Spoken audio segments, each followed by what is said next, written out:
How's everybody? So we've reached the conclusion of 2022. I already did my worst of the year list, so we gotta have a more positive spin and talk about the best films of 2022. It was very tough to narrow it down to just 10 films because honestly, I had a great time watching movies this year. I watched over 100 plus films this year. Even some of these films I did not do full reviews on, so it's gonna be great to finally get that sort of mini review action here for those. Of course, everyone's list is going to be different, so make sure you share your best list in the comment section down below. I'm sure everyone's gonna have some pretty different answers, but nevertheless, let's get right into my number 10 pick. At number 10, I have X. Now, to be honest, I probably could have just filled this entire list with horror. 2022 was an astounding year for the genre, but we are going to sprinkle in some horror here and there between this and the honorable mentions. Now, between this and Pearl, both coming out this year, I found X to be at least a little bit more effective, even though I love both films. I really enjoyed what Ti West was able to do here, gorgeously constructing an awesome throwback to the 1970s slashers,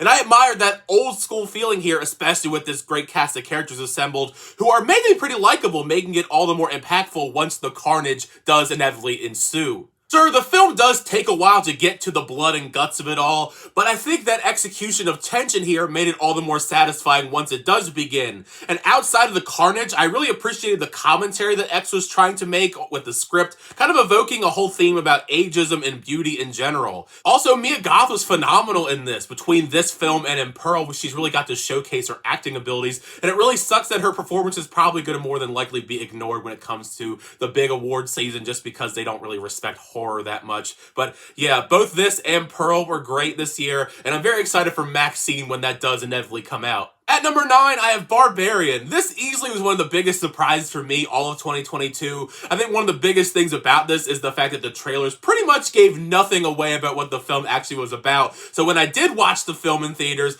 I was just in pure shock at all the twists and turns thrown at me with this script. Once that first unexpected kill happened in Barbarian, I was hooked from here on out to the very end, because while the film is an intense edge-of-your-seat experience that made my skin crawl as these characters try to survive, it also has a great thought-provoking commentary that you don't see all that often in big mainstream horror films. Plus, I just really like the cast that was assembled for Barbarian, Georgina Campbell and Justin Long in particular. It was great to see Justin Long in a film once again. Sure, Georgina Campbell's character does make some pretty absolutely insane decisions, which could be kind of frustrating to watch unfold in a horror film. But in the end, I think that added to the fun and scare factor to watching this film, and after watching Barbarian, it's going to have me second guessing ever checking into an Airbnb pretty much for the rest of my life. At number 8, I have The Banshees of Inisherin. Now, this is the type of film that's up my alley, these macabre dramas with some great sprinklings of humor to them. Martin McDonagh is one of my favorite directors working today. Part of what I think sets apart The Banshees of Inisherin from a lot of other films that came out this year is how masterful the script is. Delivering on high emotions and heartbreak, watching the friendship between Colin Farrell and Brandon Gleeson's character dissolve with genuinely thought-provoking yet heart-wrenching dramatic sequences,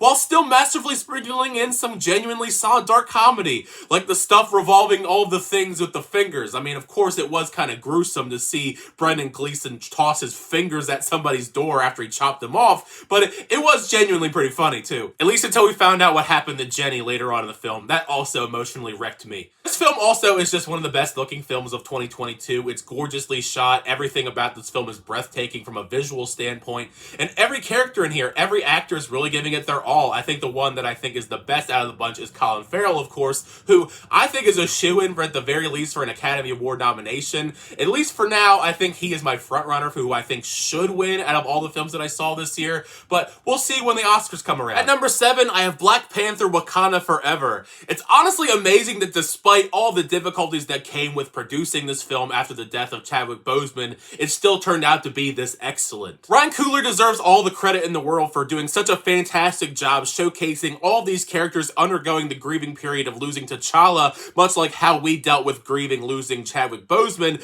making the film even more of an emotionally cathartic experience than I ever would have expected. I was very emotional watching this in the theater every single time. Because of that script, I think this makes this one of the more complex Marvel films. Just the fact that we are dealing with grief, revenge, and healing from that process. Letitia Wright and Angela Bassett, I think, are the best at showcasing those emotions in this, particularly Angela Bassett, who I think absolutely deserves all the award nominations in the world for just everything about this film as Queen Ramonda. Outside Outside of that aspect, though, it does still deliver on the amazing blockbuster spectacle we've come to know from the Marvel Cinematic Universe. I think the action in this film in particular is some of the best that Phase 4 had to offer, especially with a complex antagonist villain, if you will, in Namor, who I hope to see again very, very soon, because Tenoch Huerta did such a great job making him a very complex character that I don't know necessarily you sided with by the end, especially with some of the things he does in this are kind of questionable, but at least you kind of understand his reasoning at least a teeny bit by the end. At number 6, I have Avatar: The Way of Water. It may have taken 13 years to finally get that sequel to Avatar, but it's not to be shocked here, but James Cameron completely delivered once again. Not only is the film groundbreaking just on the sheer visual effects level with breathtaking, awe-inspiring spectacle, but even in terms of storytelling, I found myself connecting much more this time around to these characters, and I felt like the emotions really poured out onto the screen following the Sully family here, which we didn't get a whole lot of, at least connection-wise for me personally, in the first film. James Cameron is a master at making great sequels, and he did that once again with The Way of Water, continuing to build up this world, raise the stakes, and give us one of the most awesome, thrilling third act experiences action-wise in a theater in quite a long time. I was on the edge of my seat pretty much for the last hour and a half of this film. It's a very long film, but that third act was spectacular. It makes me want to go back and see this film very, very soon. I've already seen it twice in theaters, but because of just the sheer awe and spectacle, I need to see this again. It's a great experience. Thankfully, Avatar 3, at least fingers crossed, is not going to take 13 years to get, because I definitely need another one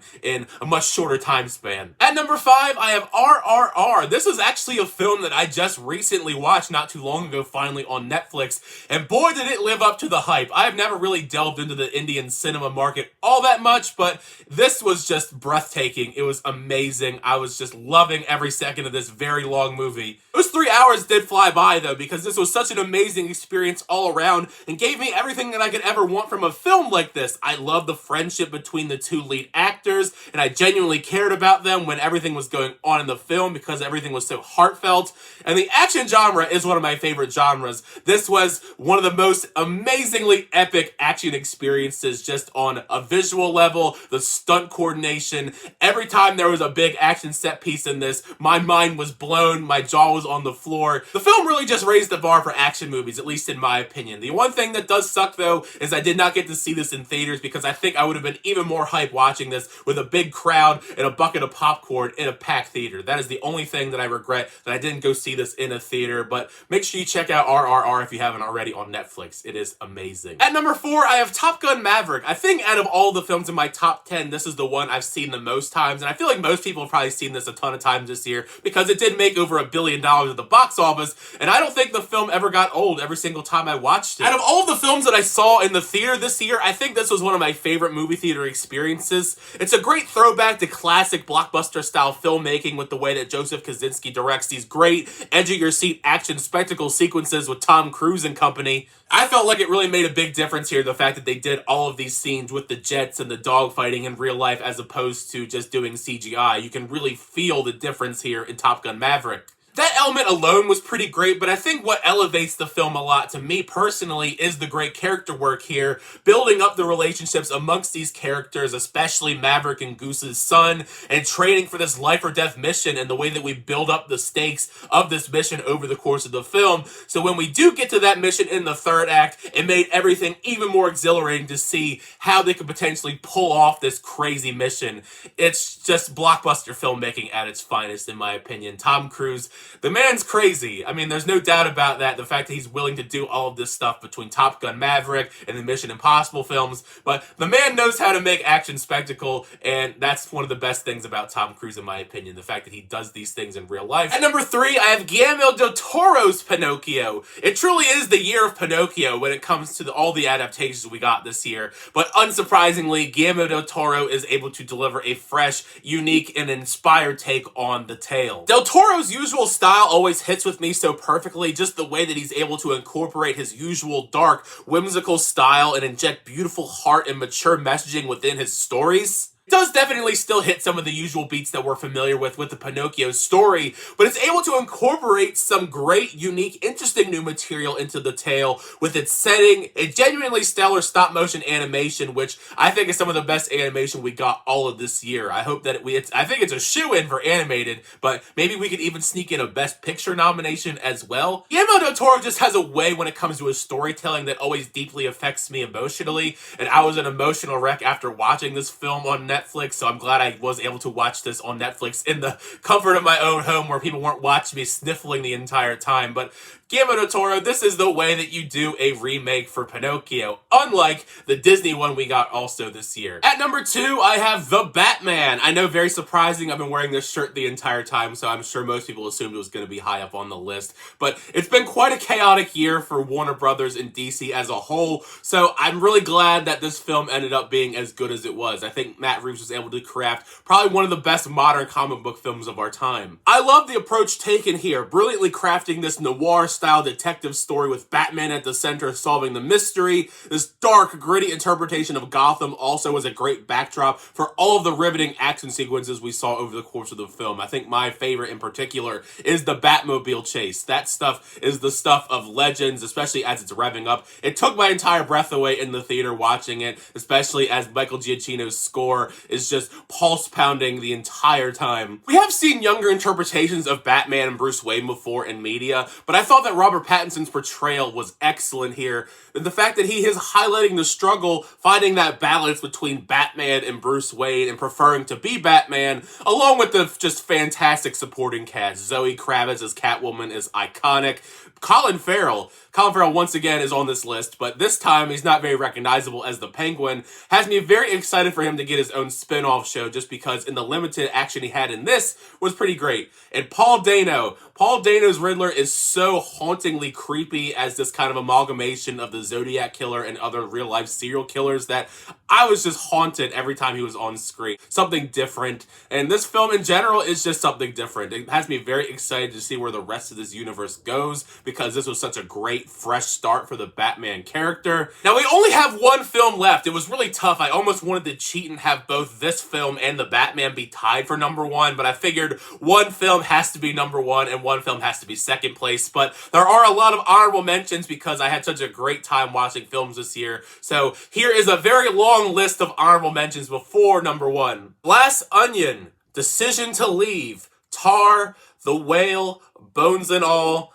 Prey, Elvis, Nope, Pearl, Scream, and The Black Phone. Like I said, it was a phenomenal year for horror in particular. I almost made an entirely separate list for top 10 horror, but just in general, I had a great experience. There was a lot of variety this year at the box office, but there can only be one movie that can be number 1. At number 1, I have Everything Everywhere All at Once. Much like with the Batman, every single time that I've revisited this film this year, I have found more and more reasons to love it, and I just have no idea how the Daniels were able to pull off something this insane. By far is one of the most insanely unique film experiences, just from a creative level of how this multiversal story is brought together, but also in its themes and the many lines of dialogue that really emotionally resonated with me. All of the scenes between Joy and Evelyn were so emotional, and the iconic heartbreaking line where Ke Quan is talking about, in another life I would have loved doing laundry and taxes with you. Every time, my heart just shatters watching that. A big part of why everything about this film works is the amazing cast assembled. Ke Quan, we have not seen him in a film in a very long time,